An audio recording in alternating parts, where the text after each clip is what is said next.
Up next on Unmissable, we're going to take you through India's resilience and its war readiness. Here's some images that's come in from earlier today. India getting up, and a full-blown picture that's presented by our army here on the might that we hold today. It's a message with Pakistan watching closely. India is flexing hard across the skies, on the land, in deep seas. The Indian Air Force transformed a stretch of the Ganga Expressway today into a live runway. Fighter jets roared in. In fact, Rafales, Su-30 MKIs, Mirage 2000s, all executing precision landings and takeoffs in a rare, high-stakes drill. This isn't your average exercise. The Ganga Expressway is the first in the country built to support round-the-clock fighter jet operations day and night. A clear step up from previous drills on the Lucknow-Agra-Purvanchal expressways that were limited to only daylight. Now, meanwhile, you also have the Navy on the move. INS Surat, India's newest guided missile destroyer, has successfully fired the MRSAM, an Israeli co-developed weapon that can knock out aerial threats up to 70 kilometers away. The Coast Guard is reinforcing presence near Gujarat, stepping up joint surveillance with the Navy along with other Western along with our Western waters. We see this firepower on full display. All three forces are on alert. This is combat readiness in action, and for Pakistan, it's a posture too loud to ignore.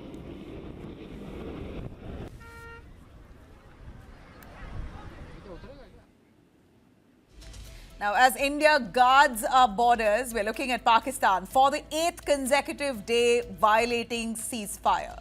Along the line of control, India has been battling Pakistan's constant violation of ceasefire. Firing has been reported in Aknoor, Poonch and Nowshera today as well. And further north in Kupwara and Baramulla, fresh firing was reported. Indian forces have hit back with precision strikes, retaliating firmly to the provocation. But the bigger story, of course, lies in Pahalgam. The NIA's लगातार पाकिस्तान की तरफ से line of control पर cease fire का उल्लंघन किया जा रहा है, तो वहीं भारतीय सेना भी पाकिस्तान को मुंह तोड़ जवाब दे रही है। लगभग 22 बार पाकिस्तान की तरफ से इन 8 दिनों में सीज फायर का उल्लंघन किया गया है। कुपवारा, बारामूला सेक्टर, कश्मीर घाटी में, नौशेरा, पुंछ और साथ में अखनूर इलाके में पाकिस्तान ने सीज फायर का उल्लंघन किया है। इस वक्त मैं मौजूद हूं नौशेरा में, लेकिन हम आपको लोकेशन नहीं बताएंगे, लेकिन आप तस्वीरों में आप देख सकते हैं कि किस तरीके से जो ये पहाड़ियां हैं, ये लाइन ऑफ कंट्रोल के इलाके की पहाड़ियां हैं। और नौशेरा सेक्टर में भी पाकिस्तान की तरफ से सीज फायर का उल्लंघन किया गया है। All right, there you have our reporter on the ground giving us that picture. But the bigger story, of course, lies in Pahalgam. NIA's preliminary report has ripped through the silence, exposing Pakistan-backed terror conspiracy behind the deadly April 22nd civilian massacre. Sources have confirmed Lashkar-e-Toiba, ISI and Pakistan Army were all in on this attack. Weapons were pre-hidden in Betab Valley. Local underground, overground workers helped pull off that strike. Over 150 statements were recorded. A full list of OGW contacts are now ready. In fact, 3D mapping and digital reconstruction of the crime scene has currently been processed by the NIA. Empty cartridges have been recovered from the site that has been sent now for forensic testing. The trail leads straight to POK.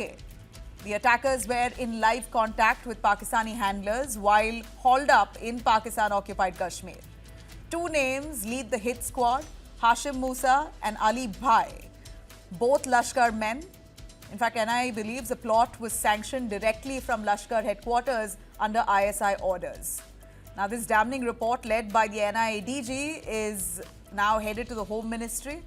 Meanwhile, political fault lines at this point has resurfaced. We're looking at Farooq Abdullah, who's blamed this attack on some of the locals, saying it's impossible for this attack to have taken place without local support or without insider support. Remember, this is the same man who's founded the NC. He's currently ruling in Jammu and Kashmir. They're in power.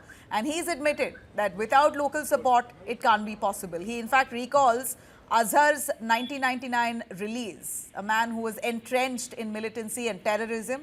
He was released and sent back across the border to Pakistan. And at that point, in fact, Farooq Abdullah recalls he had asked for that man not to be released because he knows every nook and corner of Jammu and Kashmir, and see what has happened. The consequences are before us. मैं नहीं समझता हूँ कि ये चीज़ें हो सकती हैं जब तक कोई इनका साथ नहीं देगा। वहाँ से आए, किस तरह आए। मैंने पहले भी कहा था ना, जब मौलाना अजहर को छोड़ा था, मैंने कहा था मत छोड़िए, क्योंकि ये जानता है इसने अपने रास्ते बना रखे हैं और क्या पता है उनका हाथ भी इसमें होगा। मगर किसी ने माना नहीं मेरी बात, नहीं ले गए उसको पार। या लटरम जिसने बच्चों को मारा है यहाँ पे, और मेरे एमएलए को घर जाके मारा, मेरे चचेरे भाई को घर से गोली मार दी उसको, और बड़ी मुश्किल से हमने इनको पकड़ा था। मगर वो जहाज़ ले गए थे कंधार।